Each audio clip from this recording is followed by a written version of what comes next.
An elderly black couple celebrating their 50th anniversary is publicly degraded and forcibly removed from their first-class seats by flight attendants who assume they don't belong. But the crew has no idea that the couple's son is sitting 3 rows behind them and is about to end every single one of their careers. I don't care what your fake tickets say. People like you don't fly first class, so get to the back of the plane where you belong.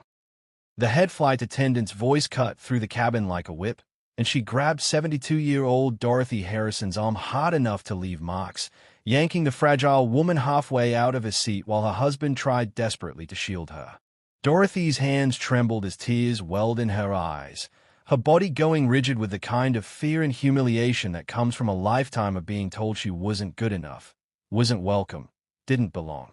Lead flight attendant Melissa Crawford stood there in her crisp uniform, blonde hair pulled back in a severe bun, radiating the kind of casual cruelty that comes from 20 years of unchecked power over vulnerable people who couldn't fight back. What Melissa didn't know was that the distinguished-looking black man in seat 4A had just pulled out his phone, and the video he was recording would destroy her career in the next 10 minutes. Because that man was Marcus Harrison, CEO of Skyline Airlines, and those were his parents she'd just put her hands on. Please let go of my wife. Robert Harrison's voice shook as he tried to stand, but the second flight attendant, a younger woman named Jennifer, pushed him back down. Sir, you need to stay seated. Jennifer snapped. Security is already on their way to remove you both. Remove us. We have tickets. We paid for these seats. Robert held up their boarding passes with shaking hands. Look, seats 2A and 2B, first class.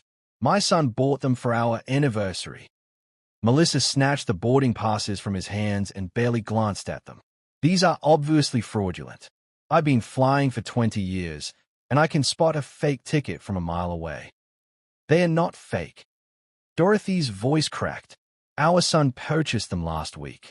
He wanted to surprise us for our 50th wedding anniversary. Please, we're not trying to cause trouble. 50 years. Melissa's laugh was cruel. You expect me to believe anyone would spend $4,000 on first-class tickets for? She looked them up and down with open contempt. For you too? Please.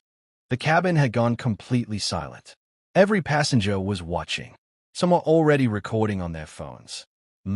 This is discrimination, Robert said, trying to keep his dignity despite the tears forming in his eyes.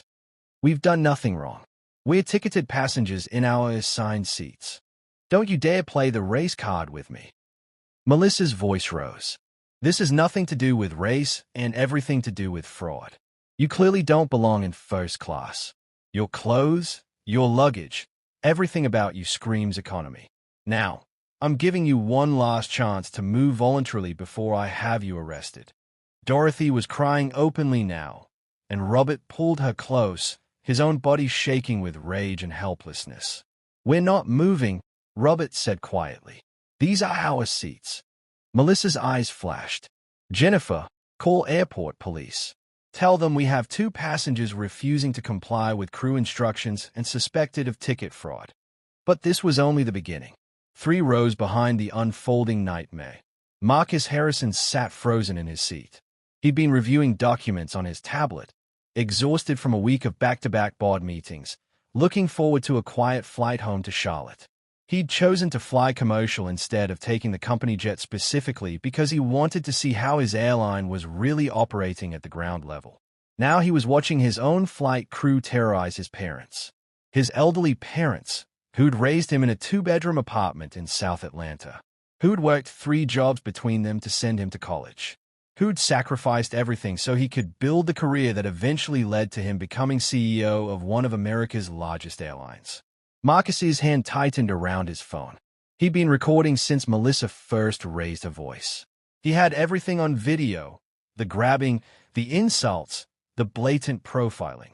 He stood up slowly, his 6'3" frame unfolding from his seat. The man in 3B, who'd been watching the scene with disgust, looked up at Marcus. Someone needs to stop this. This is wrong. I'm about to, Marcus said quietly.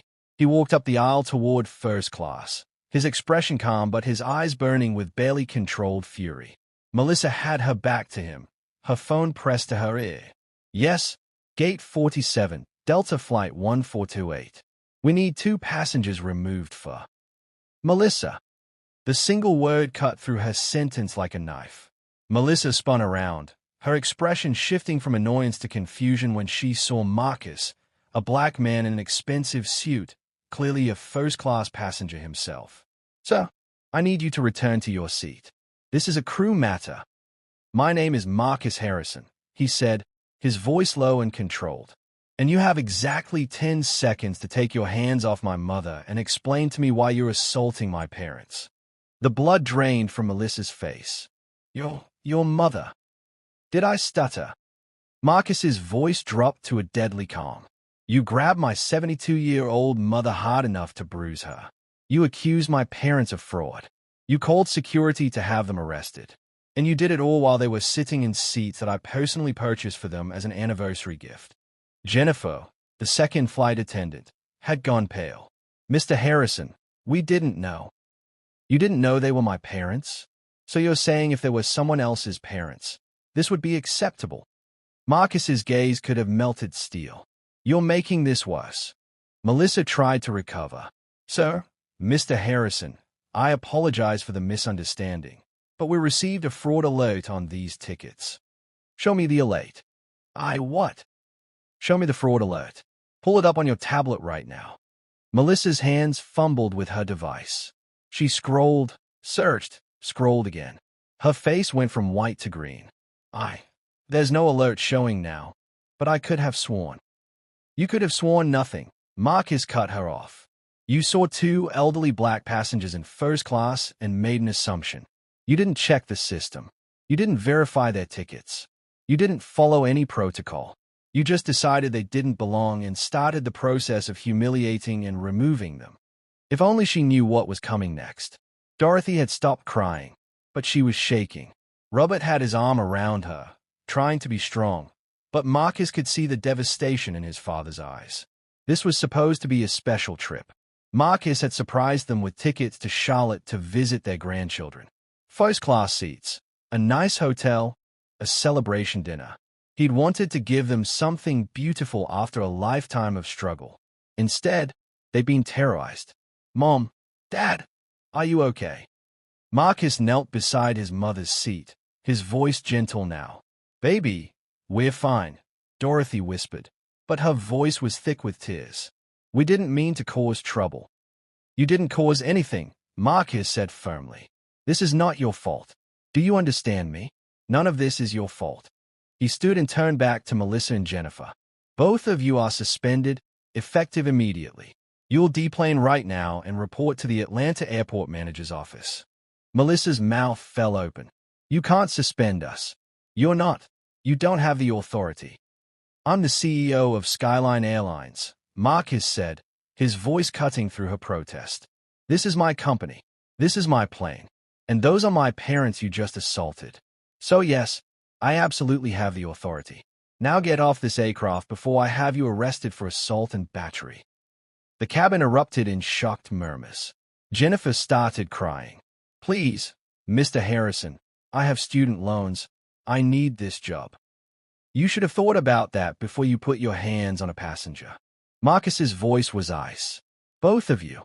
Off. Now." A pilot emerged from the cockpit. Captain James Rodriguez, a veteran with 20 years at Skyline. His eyes widened when he saw Marcus. "Mr. Harrison, what's going on here?" "Captain Rodriguez, these 2 flight attendants just committed assault and racial profiling against passengers in seats 2A and 2B, who happen to be my parents. I need them removed from this aircraft immediately, and I need 2 replacement crew members before we can depart." Captain Rodriguez's face hardened. "Absolutely, sir. I'm so sorry. He looked at Dorothy and Robert. "Sir, on behalf of Skyline Airlines, I am deeply sorry for what you've experienced. We just wanted to visit our grandchildren," Dorothy said softly, her voice breaking. "Would you have stayed quiet in Marcus's position, or spoken up?" Captain Rodriguez radioed for security and a replacement crew. Within minutes, 2 airport security officers boarded the plane, followed by a supervisor Marcus recognized, Linda Morrison, a no-nonsense woman he promoted to head of airport operations 6 months ago. "Mr. Harrison," Linda said, then saw Dorothy's tear-stained face and Robert's protective stance. "Oh no. What happened?" "These two flight attendants assaulted and attempted to remove passengers 2A and 2B based on racial profiling. I need them escorted off immediately, and I need a full investigation launched before we land." Linda's expression went from confused to furious as Marcus filled her in. She turned to Melissa and Jennifer. "You're both being placed on immediate administrative leave pending investigation. You'll surrender your airline IDs and security badges. Come with me. This is insane." Melissa's voice rose. "I was doing my job. How was I supposed to know they were the CEO's parents?" "You weren't supposed to know," Linda said coldly. "You were supposed to treat every passenger with respect and dignity. You failed. Now move." As Melissa and Jennifer were led down the jetway, Melissa turned back and hissed, "This is favoritism. You're only doing this because they're your parents. If they were anyone else, you wouldn't care." The words hung in the air. Marcus walked slowly down the aisle until he was face-to-face with Melissa in the jetway. "You're right," he said quietly. "If you'd done this to someone else's parents, I wouldn't have witnessed it personally. But let me tell you what I'm going to do now. I'm going to pull the records for every flight you've worked in the past 5 years. Every complaint, every incident, every interaction.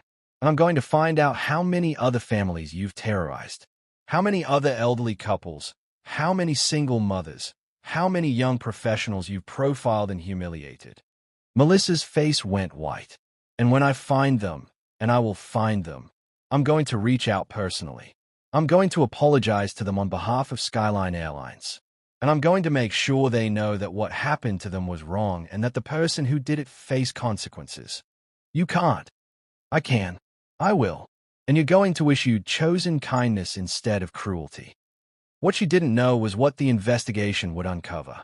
2 hours later, the replacement crew had arrived, and Flight 1428 finally took off. Marcus had moved to the seats directly across from his parents. Dorothy had finally stopped shaking, and Robert was holding her hand. But both of them looked small and fragile in a way that broke Marcus's heart. "I'm so sorry," he said for the 10th time. "Baby, stop apologizing," Robert said. "You didn't do this. Those people did. But it's my airline, my company, which means this is happening on my watch." Marcus shook his head. "I thought we'd made progress. We did the training, updated the policies, created reporting systems. But clearly, it's not enough. One bad apple doesn't spoil the whole barrel," Dorothy said softly. "What if it's not just one?" Marcus pulled out his tablet. "I've been going through the complaint database while we were delayed. Mom, Dad, in the past year alone, we've had 47 complaints about flight crew treating passengers of color differently than white passengers. 47. Dorothy's eyes widened. That many that were formally reported.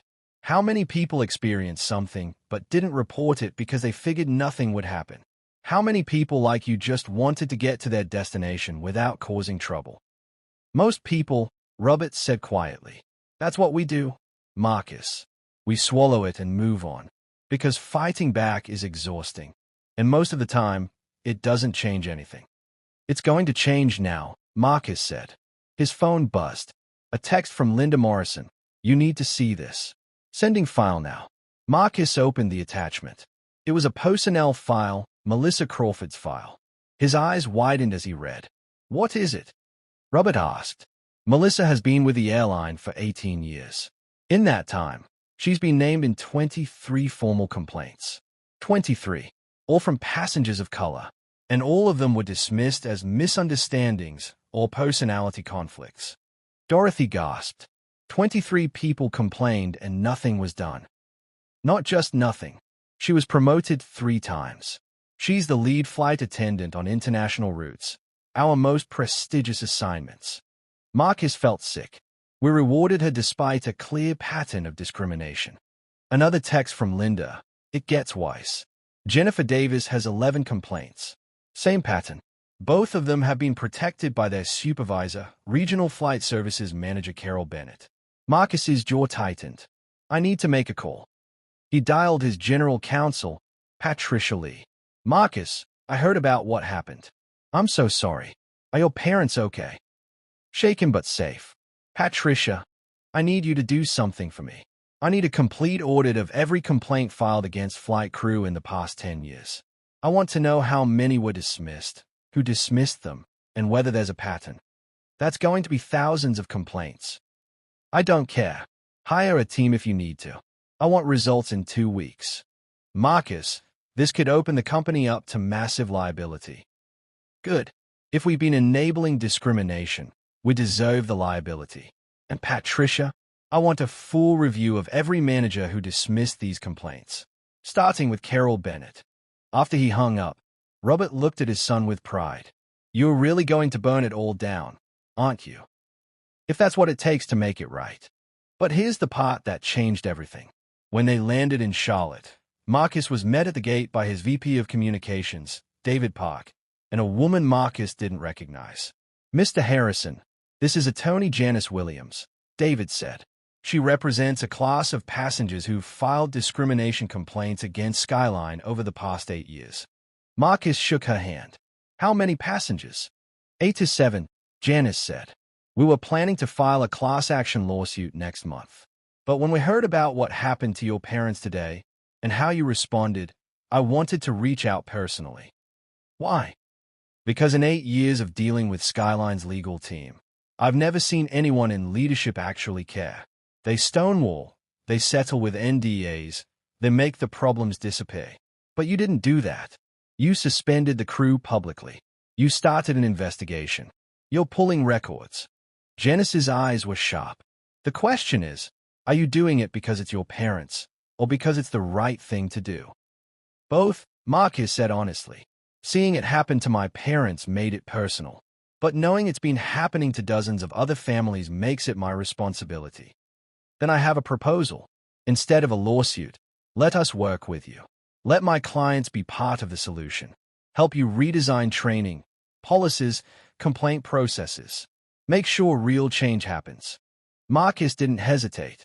Yes, absolutely yes. But I want to meet with your clients. All of them. I want to hear their stories personally. That's a lot of meetings. I don't care. They deserve better from my airline.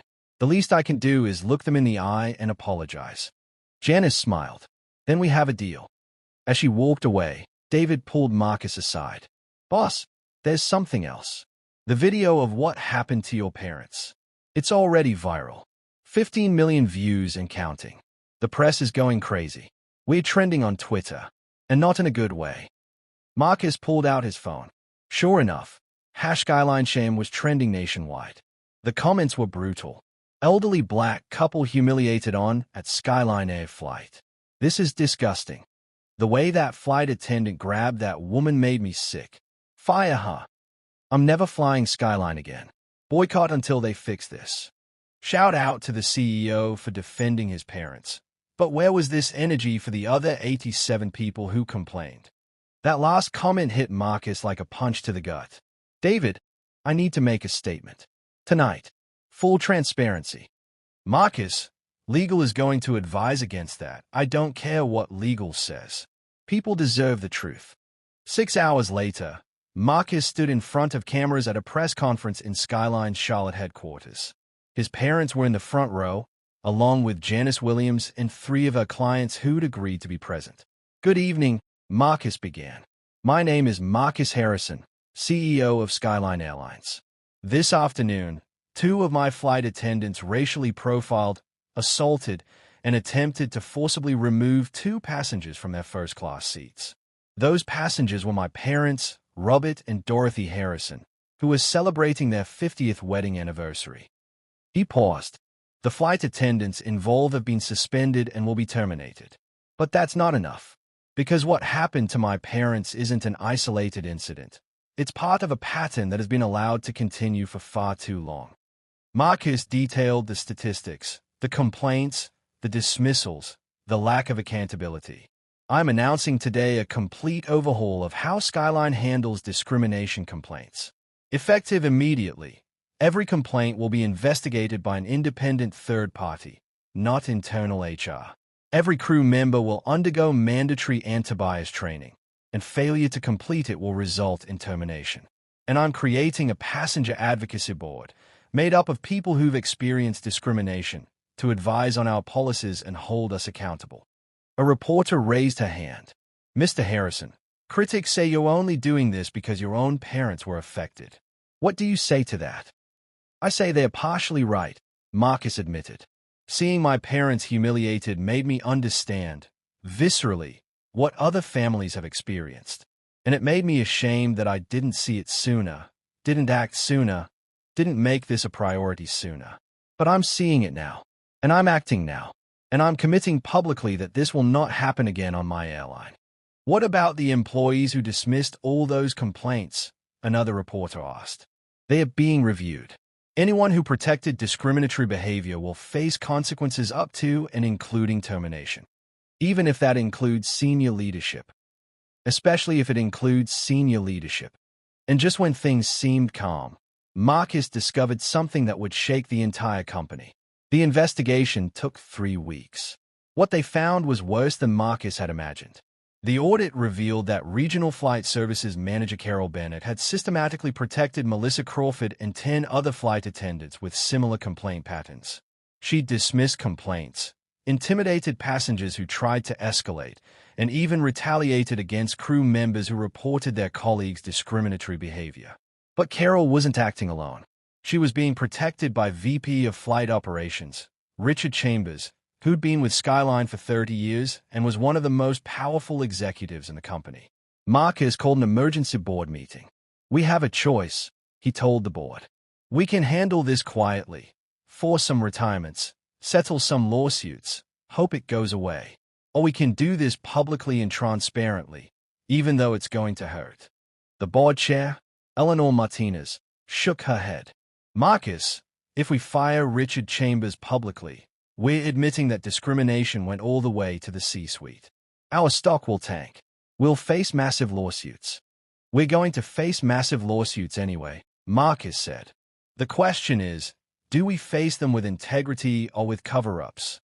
This could destroy the company. Protecting discrimination will definitely destroy the company. At least this way, we have a chance to rebuild trust. The vote was split, but Marcus had the deciding vote as CEO. We're doing this the right way, he said. The next day, Skyline issued a press release.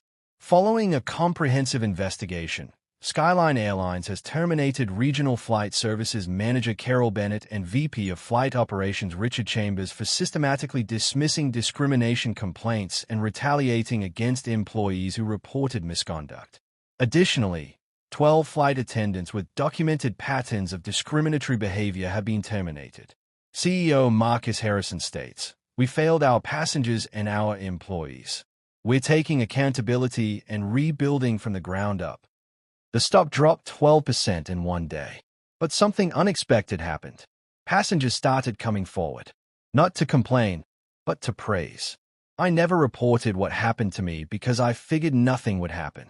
But seeing Skyline actually hold people accountable gives me hope. I've been boycotting Skyline for 3 years after a flight attendant humiliated my daughter. But I'm willing to give them another chance now. This is what accountability looks like. More companies should follow Skyline's example. Within a week, the stock had recovered. Within a month, Skyline's customer satisfaction ratings were the highest they'd been in 5 years. And Marcus's phone rang with a call he didn't expect. "Mr. Harrison, this is Bethany Chen from the Department of Transportation. We've been monitoring your response to this incident, and I wanted to let you know we're recommending Skyline as a model for how airlines should handle discrimination complaints. Secretary Buttigieg would like to meet with you about potentially creating industry-wide standards based on what you've implemented." Marcus was stunned. We're still figuring this out ourselves." Exactly. You're figuring it out instead of covering it up. That's what makes you different. What Marcus didn't know was that the most powerful moment was still to come. 6 months after the incident, Marcus organized a gathering that he'd invited every passenger who'd filed a discrimination complaint against Skyline in the past decade. All 127 of them. They met in a hotel conference room in Atlanta. Some were skeptical, some were angry, but they all came. Marcus stood at the front of the room with his parents beside him. "Thank you for coming," he began. "I know many of you have no reason to trust me or Skyline. You were hurt by my airline. You were dismissed when you spoke up. You were treated as if your experiences didn't matter." He paused, his voice thick with emotion. "I can't undo what happened to you. I can't give you back the dignity that was stolen. But I can tell you that I see you. I believe you. And I'm sorry." Dorothy stepped forward. "I'm Dorothy Harrison. 6 months ago, I was one of you. I was grabbed, accused of fraud, and nearly arrested on my anniversary trip. And the only reason I got justice is because my son happened to be on that plane and had the power to do something about it." Her voice broke. "But what about all of you who didn't have someone powerful to defend you? You deserve justice too. You deserve to be believed. And I'm so sorry that you weren't." Robert joined her. "We wanted to do more than just say sorry. We wanted to do something meaningful." Marcus clicked to a presentation. "Using a portion of the settlement money my parents received and matching funds from Skyline, we've created the Dignity in Travel Foundation. It provides free legal representation to any passenger who experiences discrimination while traveling. We've also created a $10 million fund to compensate everyone in this room for what you experienced." The room erupted in shocked whispers. "But more than that," Marcus continued, "we want to hire you. We need advisors, consultants, trainers, people who've lived this experience and can help us make sure it never happens again. If you're interested, we have positions available. Paid positions. Because your expertise matters." A woman in the front row raised her hand. "Why should we trust that this isn't just PR? That you won't go back to business as usual once the cameras are gone?" "Because we're putting it in writing," Marcus said. "Every commitment I've made is now in Skyline's corporate charter. If we fail to maintain our anti-discrimination standards, the board can remove me as CEO. I'm betting my career that we'll get this right." A man in the back stood up. "My name is James Mitchell. I was humiliated on a Skyline flight 5 years ago. I filed a complaint and was told I was being too sensitive. I stopped flying altogether because I couldn't face it again." He looked at Marcus with tears in his eyes. "What you're doing now won't give me back those 5 years. But it might save someone else from losing theirs. So thank you." The room broke into applause. One by one, people came forward to share their stories. And one by one, Marcus and his parents listened, apologized, and committed to doing better. A young woman approached Dorothy afterward. "Mrs. Harrison, I saw the video of what happened to you. I'm so sorry. But watching you stand strong inspired me. I'm a flight attendant for another airline, and I've witnessed discrimination but never spoke up because I was scared. But after seeing you, I reported it. And they actually did something about it." Dorothy hugged her tightly. "Baby, you're braver than you know. Be honest. Would you have had the courage to turn your pain into purpose?" 1 year after the incident, Marcus stood on a stage at the National Civil Rights Museum in Memphis. He was accepting an award on behalf of Skyline Airlines for corporate leadership in civil rights. But he'd insisted that his parents and Janice Williams share the stage with him. "This award doesn't belong to me," Marcus said. "It belongs to every passenger who had the courage to speak up even when they knew they might not be heard. It belongs to every employee who reported discrimination even when they knew they might be retaliated against. And it belongs to my parents, whose pain became the catalyst for change." Dorothy took the microphone. "When that flight attendant grabbed me, I felt small," she said, her voice carrying across the auditorium. "I felt like I was back in the 1960s, being told I didn't belong. And for a moment, I believed her. I believed I didn't deserve to be in first class." She looked out at the audience. "But my son reminded me of something I'd forgotten. Dignity isn't given by other people. It's inherent. I belonged in that seat because I'm a human being with a valid ticket, not because of what I was wearing or how much money I had or what my son did for a living. And I want every black person watching to remember that. You belong. Wherever you are, whatever you're doing, you belong. And if someone tries to tell you otherwise, they are wrong. Not you. Them." The standing ovation lasted 5 minutes. After the ceremony, a reporter approached Marcus. "A year ago, people said you'd destroy Skyline with your response. Instead, your company is more successful than ever. What would you say to other CEOs facing similar situations? I'd say that doing the right thing and doing the profitable thing aren't always in conflict. We lost some money initially. We lost some executives who couldn't adapt. But we gained something more valuable: integrity.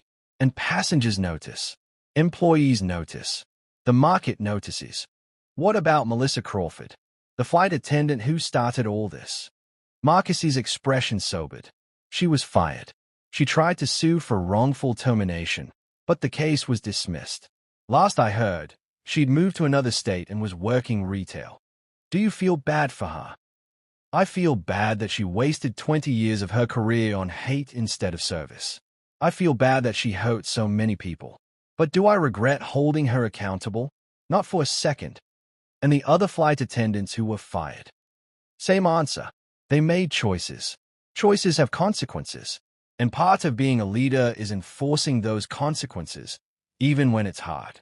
If only those flight attendants had known that their cruelty would end their careers. 2 years after the incident, Marcus received a letter. It was from Jennifer Davis, the second flight attendant who'd been fired. Dear Mr. Harrison, I know I have no right to ask for your time or attention. I was part of what happened to your parents, and I will carry that shame for the rest of my life. But I wanted you to know, losing my job was the best thing that ever happened to me. I'd been following Melissa's lead for so long. I'd forgotten how to think for myself. I'd normalized behavior that should have horrified me. I'd become someone I didn't recognize. After I was fired, I spent months in therapy. I had to face ugly truths about my own biases, my own prejudices, my own cowardice. It was painful, but it was necessary. I'm working now as a home health aide. I make a fraction of what I made at Skyline. But I spend my days caring for elderly patients, many of them Black. And every day, I remember your parents. And I try to give my patients the dignity I failed to give them. I don't expect forgiveness. I don't deserve it. But I wanted you to know that what you did, holding me accountable, changed my life. It made me a better person. Thank you. Jennifer. Marcus showed the letter to his parents. What do you think? He asked. Dorothy read it twice, tears in her eyes. I think she's trying. That's all we can ask. Do you want to respond? No, Robert said gently. Let her journey be her own. We can't give her absolution. She has to find that herself. Marcus agreed. But he kept the letter. It reminded him that change was possible, even for people who'd caused harm, even for people who'd been complicit. But change required consequences first, required accountability, required facing the truth of what you'd done. You couldn't heal what you wouldn't acknowledge. 3 years after the incident, Skyline Airlines released its annual Civil Rights Report, a publicly available document detailing every discrimination complaint, how it was handled, and what actions were taken. The numbers told a powerful story. Discrimination complaints down 73%. 100% of complaints investigated by independent third parties. 0 complaints dismissed without investigation. Employee diversity up 45%. Customer satisfaction among passengers of color up 62%. But the numbers Marcus was most proud of weren't in the report. They were the stories people shared. The elderly Black woman who flew first class to her granddaughter's wedding without fear. The young Black professional who was greeted warmly by a flight crew that 6 months earlier might have profiled him. The mother who didn't have to explain to her children why someone was treating them differently. Marcus framed one tweet and hung it in his office. Just flew at Skyline A first class for the first time. As a Black woman, I was nervous after hearing stories about discrimination. But the crew was wonderful. I was treated like I mattered, like I belonged. Thank you, at Marcus Harrison, for making air travel safe for people like me. His parents visited his office monthly. They'd become unofficial ambassadors for Skyline, speaking at training sessions and sharing their story to remind employees why this work mattered. You changed an entire industry, Dorothy told her son during one visit. I just did what you taught me, Marcus replied. Stand up for what's right. Protect the vulnerable. Don't let people get away with cruelty.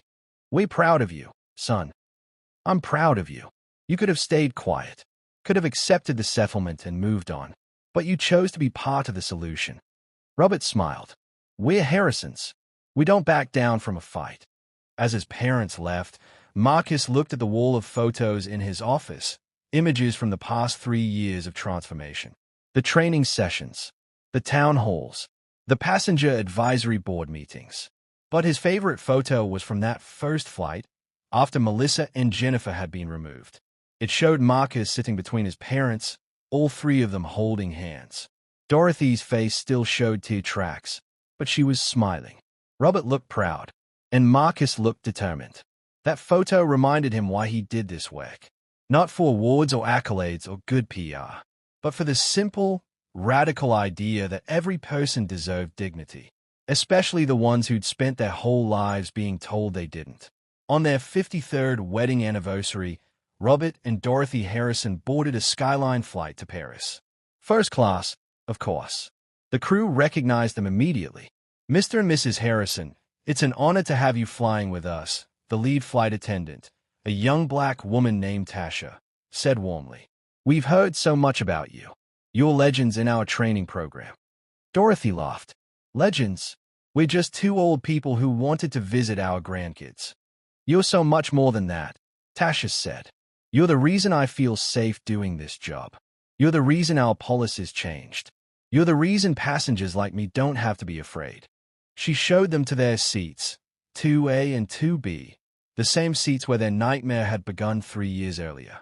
But this time, there was a bottle of champagne waiting, a handwritten note from Marcus, for 53 years of love and 3 years of courage. "Thank you for teaching me what it means to fight for what's right." As the plane took off, Dorothy looked out the window, tears in her eyes. "You okay, honey?" Robert asked. "I'm thinking about that day," she said softly. "How scared I was. How small I felt. How I wanted to disappear. And now I'm flying to Paris in first class with the love of my life, and the crew is treating us like royalty, and my son changed an entire company because he loves us." She wiped her eyes. "I'm thinking about how much can change when people refuse to accept cruelty as normal." Robert squeezed her hand. "We raised a good man.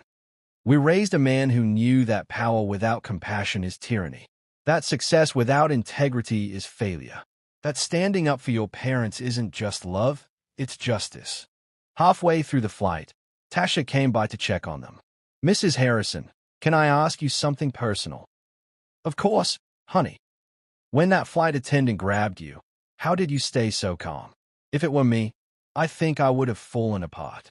Dorothy smiled sadly. "Baby, I did fall apart. I cried. I was terrified. But I also knew something that woman didn't know. My dignity doesn't come from how others treat me. It comes from knowing who I am. I'm 75 years old. I've survived Jim Crow, discrimination in housing, discrimination in employment, discrimination in every corner of life. I've been told I don't belong more times than I can count. But I know the truth. I belong everywhere I have the right to be. And so do you. And so does every black person who's ever been made to feel less than." Tasha's eyes filled with tears. "Thank you. I needed to hear that." After she left, Robert turned to Dorothy. "You know what the best part of all this is?" "What?" "Melissa Crawford thought she was putting us in our place. Instead, she put herself out of a job and started a revolution." Dorothy laughed. "That's what happens when you underestimate black people. We're stronger than we look, more resilient than they expect. And when we're pushed, we don't just push back, we change the whole system." Amen to that. As they flew through the night toward Paris, Dorothy thought about all the people who'd been hurt before her, all the people who'd complained and been dismissed, all the people who'd suffered in silence because they didn't think speaking up would matter. And she thought about how one moment of pain, one assault, one video, one son who refused to let it go, had changed everything. She couldn't give those people back their dignity, but maybe, just maybe, she'd help create a world where the next generation wouldn't have theirs stolen. That was enough. That was more than enough. That was everything. Robert and Dorothy Harrison's victory was more than personal. It reminded every black mother and father watching that our elders deserve reverence, not humiliation. That the generation who fought for civil rights shouldn't have to keep fighting for basic respect. That when we stand up for our parents, we honor not just them, but every ancestor who endured indignity so we could dream of something better. Marcus Harrison proved that power without accountability is tyranny, but power used righteously can transform entire industries. That being the CEO means nothing if you won't use that position to protect the vulnerable. That real leadership isn't about profit margins. It's about making sure your company reflects your values, even when it's costly. And Melissa Crawford and her colleagues learned the hardest lesson of all. Cruelty has consequences. That you can't hide behind a uniform or seniority when you've spent years terrorizing people who couldn't fight back. That the day of reckoning always comes, and it's swift and final. But the real victory belongs to the 127 passengers who'd been hurt before the Harrisons. The ones who'd been dismissed, ignored, told they were overreacting. Because Marcus Harrison made sure their pain wasn't invisible anymore. He made sure they were seen, heard, compensated, and honored. Their stories mattered. Their dignity mattered. They mattered. And in the end, that's what justice looks like. Not revenge, but recognition. Not destruction, but transformation. Not moving on, but making sure it never happens again. The Harrisons didn't just change an airline. They changed the standard for how we treat each other. They reminded us that dignity is non-negotiable. And they proved that love, deep, protective, unshakable love for our elders, can move mountains. Even mountains that have stood for far too long.